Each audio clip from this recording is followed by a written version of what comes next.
And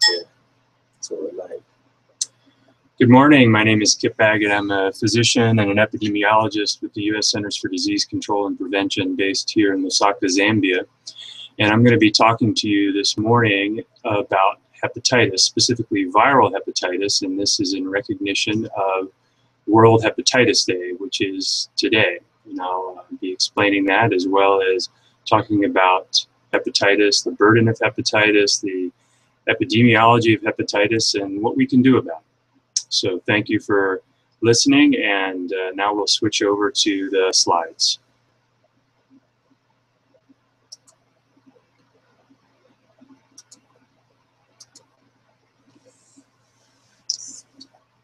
Okay, good morning again.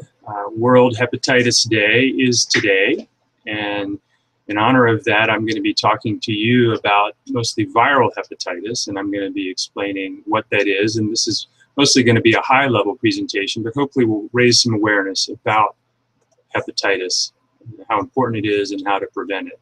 So first, a little bit on World Hepatitis Day. This was established in 2010 by the World Health Organization. And today, July 28, 2015, marks the 5th annual World Hepatitis Day. So this has been going on for 5 years now. The goal of World Hepatitis Day is to increase awareness and understanding of viral hepatitis, which is one very important cause of hepatitis. And just briefly, millions of acute hepatitis infections occur each year, with approximately 400 million persons living with chronic hepatitis B or hepatitis C, and around 1.4 million persons dying each year from the various forms of viral hepatitis. Now, in the next few slides, I'm going to define some of these terms, but I wanted to start by giving you this high-level overview. The theme of World Hepatitis Day in 2015 is Prevent Hepatitis, Act Now. And the key messages this year will focus on the risks of hepatitis, safe injection practices, vaccination, and testing and treatment. And the banner at the bottom of this slide is from the World Health Organization, put together for World Hepatitis Day this year. So let's start with the basics. What is hepatitis? Hepatitis is simply liver inflammation, which means an infiltration of inflammatory cells or the cells from your immune system to the liver, and causes an inflammation and can cause damage to the liver. There are many things that can cause hepatitis, certain medications, and I list one as an example here, paracetamol. Of course, if used appropriately, it's not really much of a risk, but if used in too high of a dose or too often, it can cause hepatitis. There are certain toxic substances that can cause hepatitis, the most common of which is alcohol. Alcohol abuse is a common cause of hepatitis. And then there are also some industrial organic solvents and plants. These are a little bit less common, but certainly can be a cause of hepatitis. Probably the most common cause of hepatitis, and what we're going to be talking about today, are infections that cause hepatitis, and most commonly viral infections, so infections that are caused by viruses. And these are vastly the most common cause of infectious hepatitis, and is going to be the focus of the presentation today. So on viral hepatitis, there are 5 major identified types of viral hepatitis, and conveniently they're labeled A through E, and just I listed them here by the way that they are transmitted, and the rest of the presentation will be organized in that way. But just to give you this brief overview, currently hepatitis A is a virus that is, the source of the virus is in the feces and is transmitted by the fecal-oral route. Hepatitis B and hepatitis C are blood-borne viruses, meaning they live in the blood and are transmitted blood to blood. So when there's a contact with blood from an infected person, and that includes also body fluids that are derived from blood, like sexual fluids. This is the same for hepatitis C as well as hepatitis D, and then finally hepatitis E, which is more like hepatitis A and transmitted by the fecal-oral route. Now, when I go through these in a little more detail, I'm going to organize them by the way they're transmitted. So first we'll talk about hepatitis A and E because they're transmitted by the fecal-oral route, and then we'll go into the other three hepatitis viruses. One very important thing about these when we think about the burden of disease is how can we prevent them, and vaccines are often the most effective way that we can prevent infectious disease. And hepatitis A and hepatitis B both are preventable by vaccines, and we'll be talking a little bit more about that later in the presentation. So first of all, what are the clinical manifestations of acute hepatitis? So by acute, I mean a recent infection. So when someone gets recently infected with hepatitis, what are the typical kinds of symptoms that they experience? Commonly, they will have fever, malaise, which means just a general feeling of not being well, anorexia, which means basically no interest in eating, no hunger and not feeling like eating, nausea, vomiting, abdominal pain, specifically in the right upper quadrant of the abdomen because that's where your liver sits. An enlarged liver, arthritis can occur. But the two things that we think perhaps mostly about when we think about hepatitis, the most prominent and unique symptoms in a way of hepatitis are jaundice, which is a yellowing of the skin and eyes, and then scleral icterus, which refers specifically to a yellowing of the white parts of the eyes. So you can see that in the photograph here on the slide.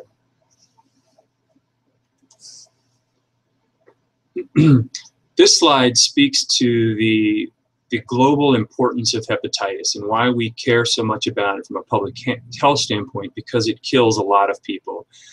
This table shows the leading causes of infectious disease deaths worldwide. This was from 2010. And you can see that viral hepatitis ranks just below lower respiratory tract infections like pneumonia and HIV/AIDS, killing approximately 1.4 million persons in 2010. So if you break that down into a little more detail, that was all viral hepatitis. And if you look specifically at the different types of viral hepatitis, you can see where they rank, with hepatitis B causing the most deaths at around 786,000, followed by hepatitis C, and then a smaller number of deaths caused by hepatitis A and hepatitis E.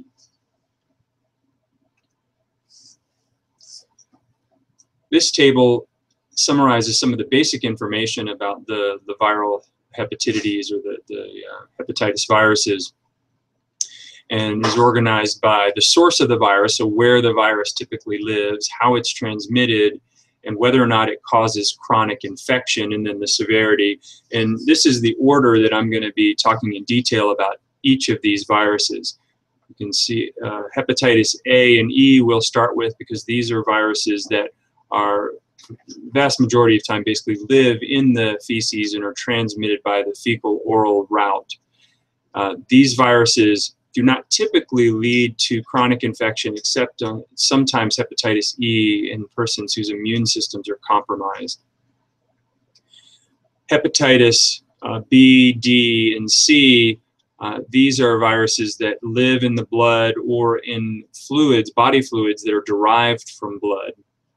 And they are transmitted by percutaneous or permucosal routes, and we'll talk about what that means. But basically, it's a route that exposes a susceptible person's blood in some way to blood or a blood-derived body fluid from a person who has hepatitis B in their system.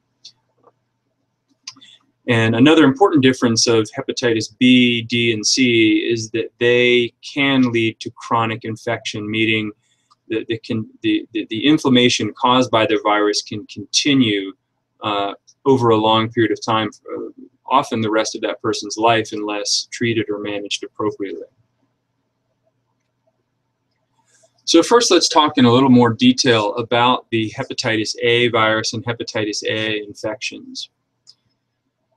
The incubation period for hepatitis A, an incubation period refers to the amount of time between when a person is exposed to the virus until when they show manifestations or symptoms from that virus. And for hepatitis A, on average, it takes about 4 weeks. So that's a pretty long time for an infectious disease, to take an entire month from the time you're exposed to the time you show symptoms, and that can range from 2 to 6 weeks.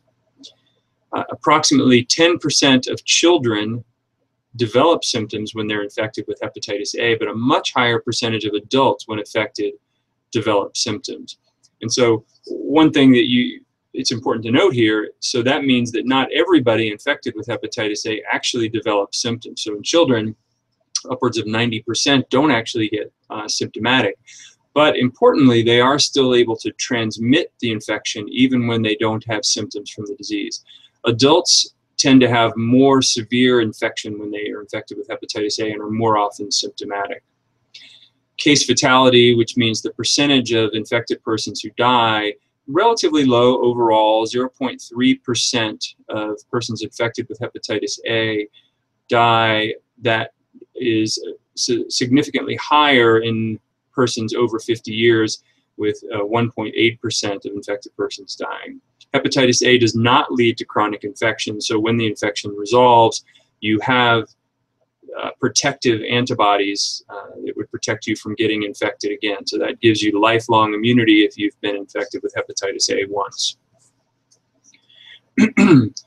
Hepatitis A is transmitted from the fecal-oral route. That means that usually it can come in a number of different ways. The shedding in the stool in a person's feces peaks in the 2 weeks before symptom onset, which can be challenging from a public health standpoint because people are transmitting the virus and can infect other people before they actually develop symptoms. So you don't even know they have the disease. And this can happen through close personal contact, just a household contact, a sexual contact. Child care centers is a common way transmission occurs because people are changing diapers. They don't, perhaps they don't wash their hands well enough, and that can lead to transmission of the virus from the stool of an infected child to the caretaker. Sharing illegal drugs often can be a source of transmission as well.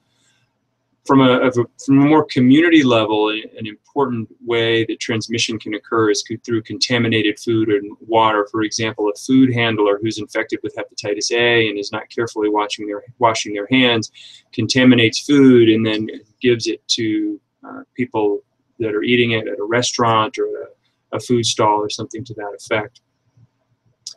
Blood exposure is very rare as a way to transmit hepatitis A virus, so I'm not going to really even talk about that one here. I think with hepatitis A, you should think fecal-oral transmission, contaminated food, contaminated water.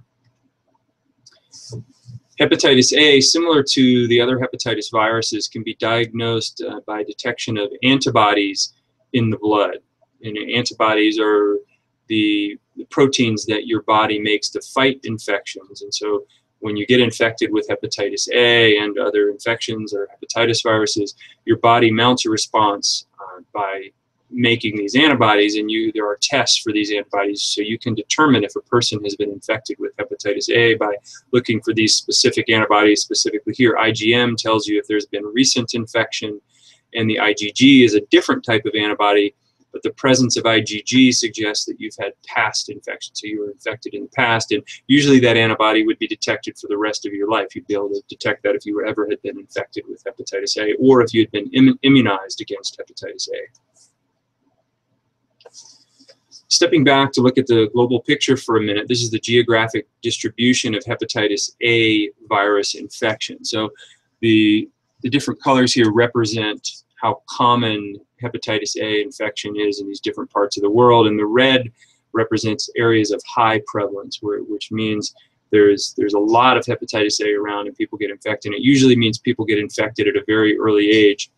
And you can see the areas in red here: Central America, almost all of Africa, and South Asia here are areas where the high prevalence areas are concentrated.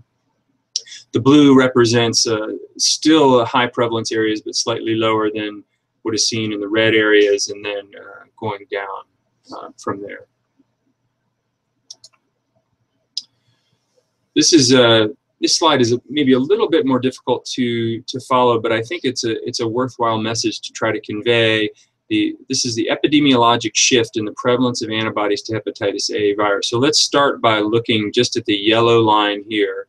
And the y-axis is showing you the prevalence of anti-hepatitis A virus antibodies. All that means is the prevalence of what percentage of the population has hepatitis A or has had hepatitis A, and this is the age group. So what you can see here, the yellow line is representing developing countries, one of those high prevalence areas on the previous slide that I showed you in red. What you would see typically is that at young age, between 5 and 10 here, you're really seeing the percentage of people that are infected rise quickly, and almost 100% of the population by age 20 has been infected with hepatitis A. But it's been shown with improvements in living condition, clean water, improved sanitation, that you can shift this curve to, in countries that are in that situation where they have better water sanitation and higher hygiene standards, you will see that the infections begin to occur at a later age and don't reach as high a peak. You can see a lifetime prevalence of only about 60% as opposed to 100%. So these system interventions, improved water and sanitation, can really make a big difference in the infections with hepatitis A. So this is just to summarize some of the ways we prevent hepatitis A, and I've already talked about kind of that community level, good hygiene, clean water systems, avoiding contaminated food, develop sanitation systems. Those are kind of higher level, system level things that can be done to prevent hepatitis A, but there are also things we can do at an individual level. One of those is immune globulin. And immune globulin, it's basically a medicine that contains antibodies against hepatitis A. So it's sort of doing the work of your body's immune system for you. And usually immune globulin might be given to someone who's had a recent exposure to hepatitis A, and you would want to give that to them before they've had time for the infection to take place. So it's a way of preventing infection in someone who has already been exposed. Vaccination is overall at a population level a much more effective way to prevent hepatitis A, and I'm going to say a little bit more about hepatitis A vaccination. It's an inactivated whole virus, which means the vaccine manufacturer takes the whole virus and inactivates it so that it can't be infectious, but it still stimulates your body to mount an effective immune response. And it's one of the most effective vaccines that we have. You can see here that the immunogenicity from one dose of hepatitis A vaccine is 94 to 100%. That means 94 to 100% of people who get one injection mount an antibody response that protects them against infection. And then if you have a second dose of vaccine, it takes that to 99 to 100%. It's a very effective vaccine, and also has relatively uncommon and mild side effects. Okay, you get some soreness at the injection site, maybe a headache in a few people, and malaise in a few people, but there really are no severe reactions to hepatitis A vaccine described. Now I'm going to shift to hepatitis E virus, which is I'm grouping it with hepatitis A because it's another hepatitis virus that's transmitted by the fecal-oral route. The clinical features of hepatitis A are given here. The incubation period on average is 40 days, similar to hepatitis A in this long incubation period. So it's a long period of time from when someone is exposed to the virus to when they actually show symptoms. Transmission, like hepatitis A, is also from the fecal-oral route. And clinical illness can range from an asymptomatic infection, meaning you don't know you're even infected, you have no symptoms, to a fulminant infection, meaning a severe infection that could lead to severe symptoms and death. The severity of the symptoms increase with age, also similar to hepatitis A, and also more severe in pregnant women. And I highlight that here because I think that's something to take away from what you learn about hepatitis E, is that for some reason it has a particularly bad effect on pregnant women. Disease is much more likely to be severe in pregnant women, and the case fatality rate is much higher in pregnant women. You can see overall the case fatality rate from a hepatitis E infection is 1 to 3%, but in pregnant women it can be as high as 15 to 25%. Similar to hepatitis A, chronic infection is rare. So you get, one gets an acute infection, and if you get over that infection, you don't have lasting liver inflammation going forward. The infection is resolved. This is a map similar to what I showed you for hepatitis A, showing the global disease burden with the darker areas, that kind of dark yellow brown area representing the areas of the highest prevalence, which in many ways mirror what we saw for hepatitis A, but a little bit different. I mean, we see large parts of Africa with high prevalence, in the Middle East, South Asia, and East Asia as well, and some in Southeast Asia with high areas of disease burden. And hepatitis C is a leading cause of acute viral hepatitis in South Asia, Africa, and the Middle East, where it is endemic, meaning it's sort of always around, and can also lead to large outbreaks. There have been studies that suggest a large number of mild or asymptomatic infections, which is consistent with what I showed you before.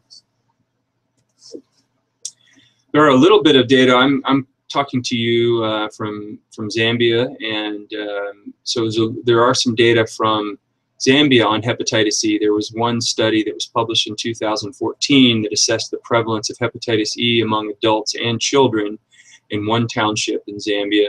And this study had data from 194 children and 106 adults, and they found that the prevalence of hepatitis E virus increased with age, which is not surprising. They found around 8% prevalence for those aged 1 to 4. And what that means is for the group aged 1 to 4 years, 8% of them had evidence that they had been infected in the past. And when you got to the age 10 to 14, a full 36% had evidence of past infection. The prevalence of hepatitis E virus was higher in boys than in girls, 20% versus 13%, and higher in adults, where it was 42%. And I think importantly, especially in a country like Zambia, where there's a high HIV prevalence, the prevalence among HIV-infected persons was 71%, compared to only 28% in the HIV-negative group. So there does seem to be some synergy with HIV here. So now we're moving on to hepatitis B virus, and we're shifting gears now from the hepatitis viruses that are transmitted by the fecal-oral route to those that are bloodborne. So these are viruses that live in the blood and are transmitted through the exchange of blood and body fluids. The incubation period of hepatitis B, also a long incubation period, a mean of 60 to 90 days, ranging from 45 to 180. The clinical illness defined by having jaundice, and remember that's the yellowing of the skin and eyes. In children, less than 10% develop jaundice when they're infected with hepatitis B, whereas adults, 30 to 50% develop jaundice. The case fatality rate for the acute disease is 0.5 to 1%, which seems low, although 1% is still a fairly important disease and a high rate of fatality. But for hepatitis B, what's really important is that you can develop chronic infection, and that's where a greater number of deaths occur from hepatitis B. 15 to 25% of persons with chronic infection will die from hepatitis B virus-related cirrhosis and liver cancer. So that's what I mean. Acute disease, the case fatality rate may seem relatively low, but the problem is when you progress to chronic disease, there's a very high case fatality rate, and that's what places hepatitis B among the top infectious disease killers in the world. And this is just a picture to tell you a little bit more. This is what a healthy liver should look like, and this is a liver with cirrhosis. So this liver on the bottom this shows you what cirrhosis looks like, and one important cause of cirrhosis is chronic hepatitis B infection, where there's this inflammation that continues over time and it causes cellular damage to the liver. And you can just see from the picture here, you can imagine what that does to compromise the function of your liver and ultimately lead to severe disease and death. This is a map similar to the ones I showed you for hepatitis A and E, showing the geographic distribution. This is of chronic hepatitis B infection. So this is people who are chronically infected with hepatitis B. The red areas are looking kind of similar to what we've seen before. And here, high prevalence is in the red, defined by more than 8% of the population having hepatitis B, and sub-Saharan Africa, you can see, is completely red, as well as parts of the Middle East and Asia, and even parts of North America, including Alaska, is an area that historically has had a very high prevalence of hepatitis B. Modes of transmission for hepatitis B are different from that of hepatitis A and E. Because it is a blood-borne virus, the primary mechanisms of transmission are percutaneous or permucosal, and some examples of this are injecting drug use. So that's a percutaneous mechanism of transferring the hepatitis B virus. For example, if drug users are sharing needles and one person's infected with hepatitis B, that virus can easily transmit from the blood of one person onto the needle, through the skin, and into the blood of another person. That's what we mean by percutaneous. Transfused blood is another important mode of transmission. This was a very common mode of transmission before routine screening of blood supplies, and increasingly blood supplies are screened and are safe from hepatitis B, but it's something you still have to think about. Hemodialysis, so people that have kidney failure and need dialysis, and they're doing the blood dialysis, it would be another way if equipment are not thoroughly sterilized or discarded when needed. And then there are occupational hazards that can lead to hepatitis B transmission, like needle stick injuries in hospital settings or healthcare settings, unsafe injections. So medical centers that are reusing needles is a very high risk way for possible transmission of hepatitis B. Sexual transmission is another important mode of transmission for hepatitis B, and this really technically would fall under the permucosal route, because fluids that are body fluids derived from blood also contain the virus. So it's another way to shed the virus, and certainly sexual contact can lead to hepatitis B virus transmission.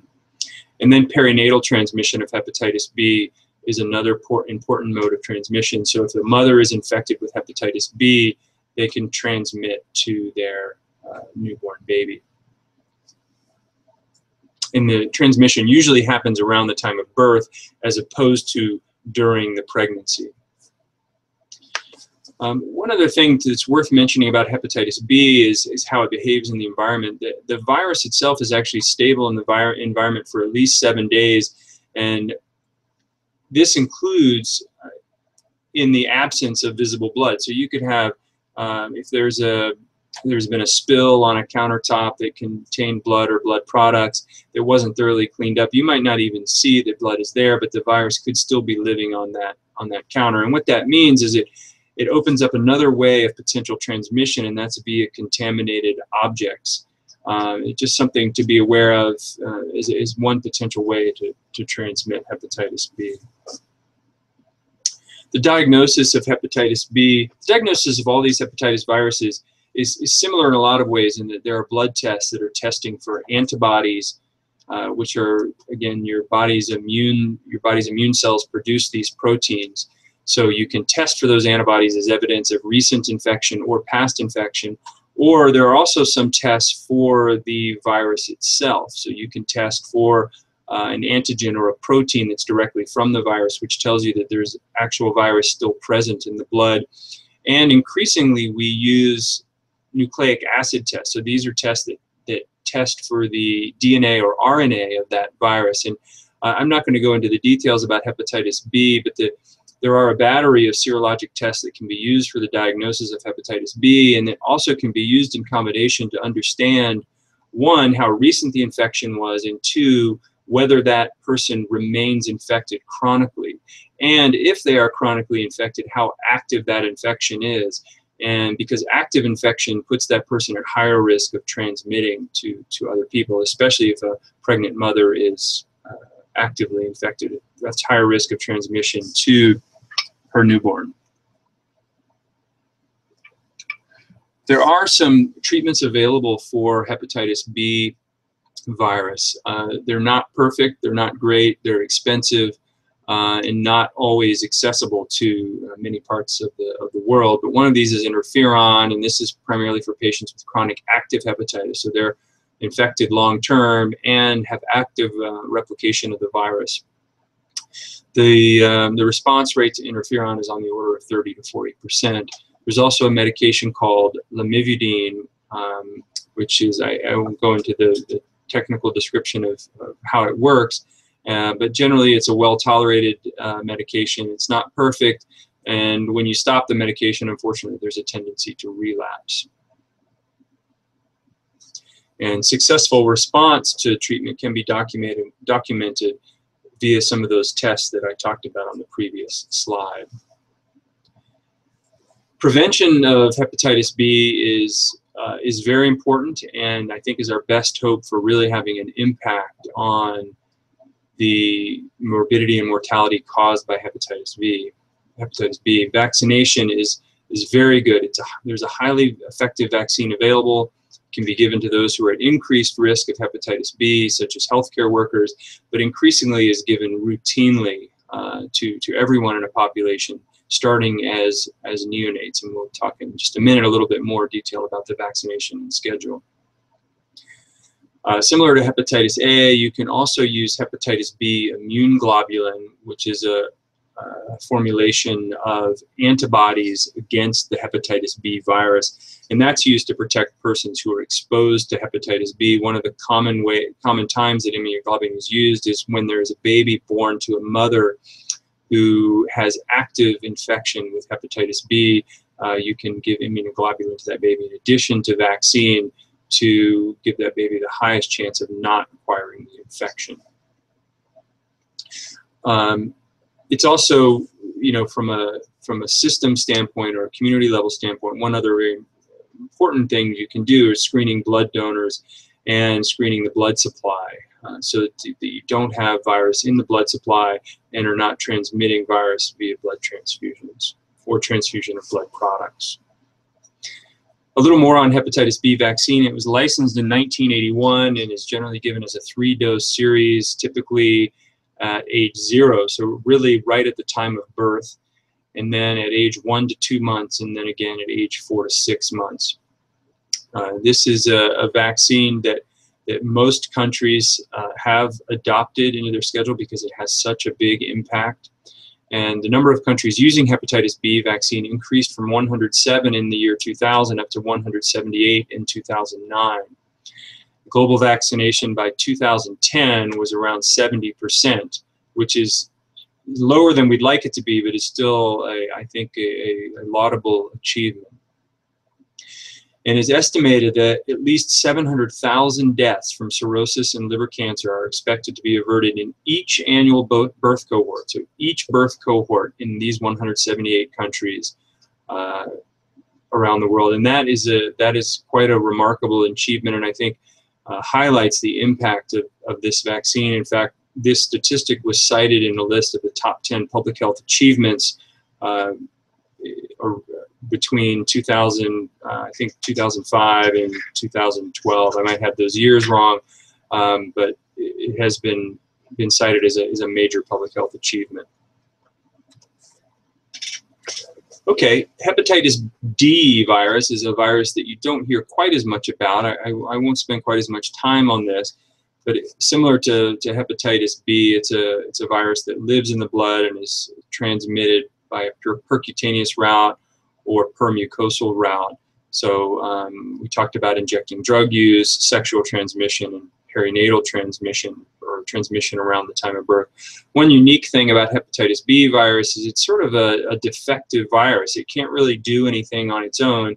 It relies on hepatitis B virus or co-infection with hepatitis B to cause any damage. And when someone is co-infected with hepatitis B, that puts them at a higher risk of having chronic hepatitis and some of the complications of hepatitis infection.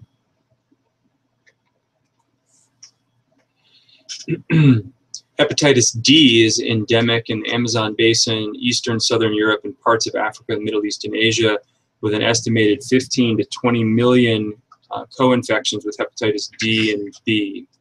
There's some evidence that recently that the prevalence of hepatitis D virus among hepatitis B infected persons is declining in some of the regions where it has been endemic. So that's all I'm going to say about hepatitis D. Let's move now to hepatitis C virus. I'm going to take you back to this table that I showed at the beginning of the presentation, just to reorient you to where we are. So we've talked about hepatitis A and E. These are the viral hepatitis that are transmitted by the fecal-oral route. So the source of the virus for these two is human feces. And then we've talked about hepatitis B and D, which are blood-borne viruses. And now we're on to hepatitis C, which is the last one we'll talk about. And similar to B and D, hepatitis C is a blood-borne virus, or lives in the blood or in body fluids derived from blood. And we'll go into a little more detail here. Just like hepatitis B, the modes of transmission are percutaneous and permucosal.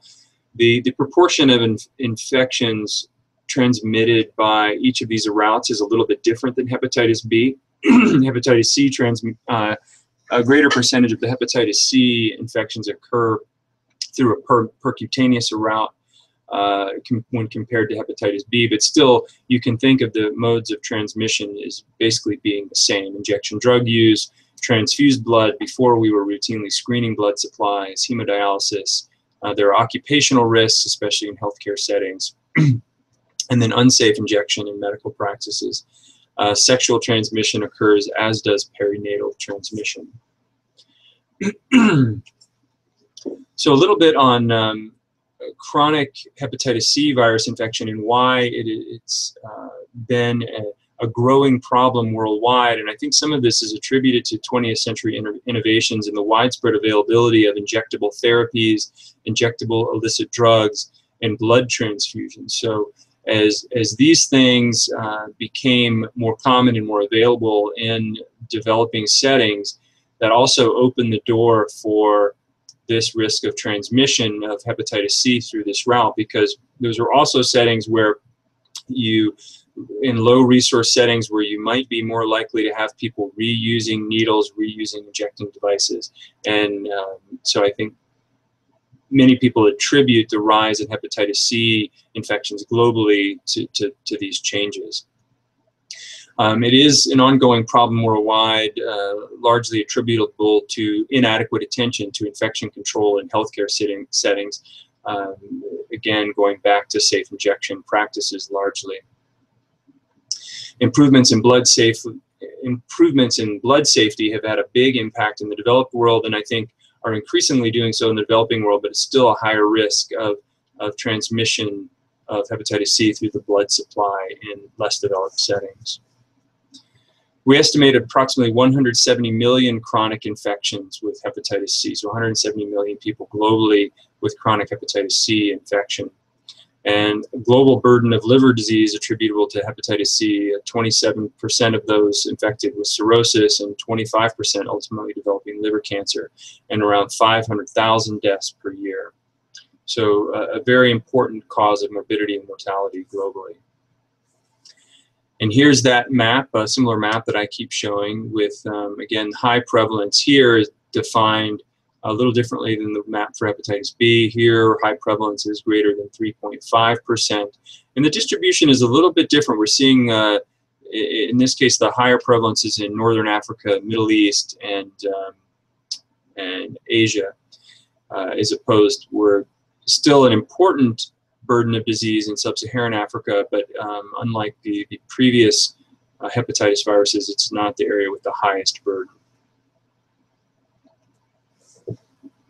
Laboratory diagnosis for hepatitis C is similar to what I've explained for the previous viruses, so I'm not going to spend a lot of time on this slide.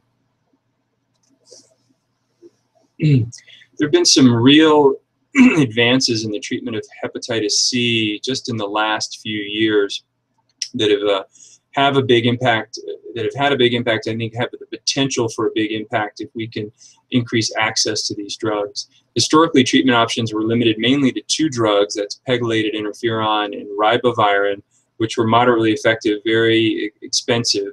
But there have been recent approval of many new drugs that offer promise for the treatment of hepatitis C, primarily in stopping chronic infection and preventing the development to chronic infection. These drugs are typically used in combination to increase their efficacy and also to hopefully prevent the development of resistance to the virus to these drugs. And I've listed a few of the new drugs. These are not all of them. If you're particularly interested in the recent therapies for hepatitis C or some of the other viral hepatitis, you can go to the US Food and Drug Administration website.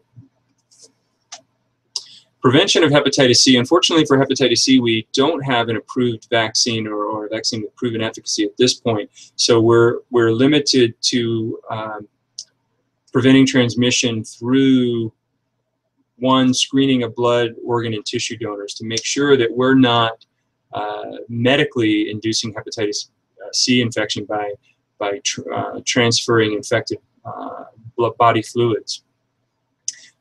High-risk behavior modification like injection drug use, or if you are using injecting drugs, not sharing needles, I think is another important prevention approach for hepatitis C. And then in the healthcare setting, blood and body fluid precautions, so that in those settings where you should have control over things, you're using these infection control practices to assure that transmission is not occurring in the healthcare setting. I want to say just a couple of things about hepatitis and HIV infection, especially talking to you from Zambia, which has an HIV prevalence on the order of 13% among adults. Due to common routes of transmission, again, both are blood-borne viruses, viral hepatitis co-infection with HIV is frequent. And out of the 34 million HIV-infected individuals worldwide, we estimate that 2 to 4 million are co-infected with hepatitis B virus and 4 to 5 million co-infected with hepatitis C virus. Developing countries face the greatest burden of co-infection, which makes sense. Those are the areas that have the highest prevalence of HIV. HIV worsens progression of chronic hepatitis B and chronic hepatitis C. So not only there's this risk of co-infection, but when one is co-infected, the outcomes are worse. You're more likely to get chronic hepatitis, which means you're more likely to get cirrhosis, cancer, and have a bad outcome or die. This graphic is meant to demonstrate that co-infection and uses the similar numbers that we showed before. The graphic is not meant to scale, but just a Venn diagram to show you the overlap globally, the estimates of those infected with hepatitis C virus, hepatitis B virus, and then HIV. There are data from Zambia about hepatitis B and C co-infection, and this is a study that was published in 2011 among 323 HIV-infected adults in Lusaka. They were enrolled in 2007 and 2008. And so these were all HIV-infected adults, and they were tested for hepatitis B and hepatitis C. And the median age of this group was 37 years. A little over half were women. And they found that 32 or almost 10% of these HIV-infected persons were co-infected with hepatitis B, while a substantially smaller percentage, but still an important percentage, 1.2%, were infected with hepatitis C. And again, the importance of that is the co-infection with hepatitis C just puts you at higher risk of those long-term complications of hepatitis B and C. So co-infection with HIV and hepatitis puts you at risk, higher risk of the long-term complications of hepatitis. So that is all I wanted to say about the different hepatitis viruses and hepatitis in general. So to wind this up, I wanted to circle back to World Hepatitis Day, and because I think this kind of mirrors the objectives of my presentation today. I wanted to increase awareness and understanding of viral hepatitis, and I hope that I've done that today. There's certainly much more information available on many websites. If you're interested, I encourage you to check the website of the World Health Organization or the Centers for Disease Control and Prevention in the US. both have a lot of information on hepatitis and viral hepatitis, and especially around World Hepatitis Day today. The theme, again, for this year is to prevent hepatitis, act now. And for these last two slides, I've gone to the WHO website just to show you some of the prevention messages that they've put together for hepatitis, the World Hepatitis Day this year, because I think they nicely summarize the goal of World Hepatitis Day and the goal of my presentation. So the first one here on the left, the blue one, is a poster that says prevent hepatitis, get tested, seek treatment. And on my graphic it doesn't show, but in the actual poster it also says effective medicines exist to treat hepatitis B and cure hepatitis C. So as we talked about that important innovation in the treatment of hepatitis C recently, and so this is an opportunity to highlight that. But to be able to take advantage of these treatments, you've got to get tested and get tested earlier. So you can't use effective treatment if you don't know you're infected. The green poster says prevent hepatitis, demand safe injections, and we talked about the importance of safe injection practices to be able to prevent hepatitis B and hepatitis C. And the text on this poster says 2 million people a year contract hepatitis from unsafe injections. Using sterile, single-use syringes can prevent these infections. So that's safe injection practices that should be applied in all healthcare settings. And the last two posters here, the pink one says prevent hepatitis, know the risks. So this is a poster really to raise awareness so that people understand the risks of hepatitis. Unsafe blood, unsafe injections, and sharing blood and sharing drug injection equipment can all result in hepatitis infection. And then the last poster, the orange one, prevent hepatitis, be vaccinated. And this is really focused on hepatitis B. Approximately 780,000 persons die each year from hepatitis B infection. A safe and effective vaccine can protect against hepatitis B infection for life. So these posters, I think, are, again, a nice summary of what we want to do with World Hepatitis Day, raise awareness, especially about prevention, how to prevent hepatitis. These posters are primarily focused on hepatitis B and hepatitis C, the blood-borne viruses, because those are the viruses that lead to the majority of poor outcomes and deaths related to hepatitis. Hepatitis A and hepatitis E are certainly still very important viruses, and hepatitis A, remember, does have a very effective vaccine that works against it. So with that, I'm going to close. This final slide has some information on the USMBA in Zambia, where you can get additional information on activities going on, U.S. Embassy-sponsored activities, and other information. So thank you very much for your attention.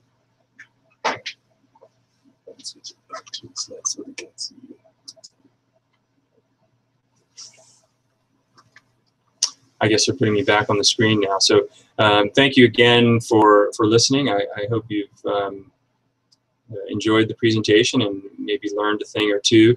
And again, if you need more information, there are many resources out there, but two that I would recommend as first-line resources are the World Health Organization website and the website of the Centers for Disease Control and Prevention in the U.S.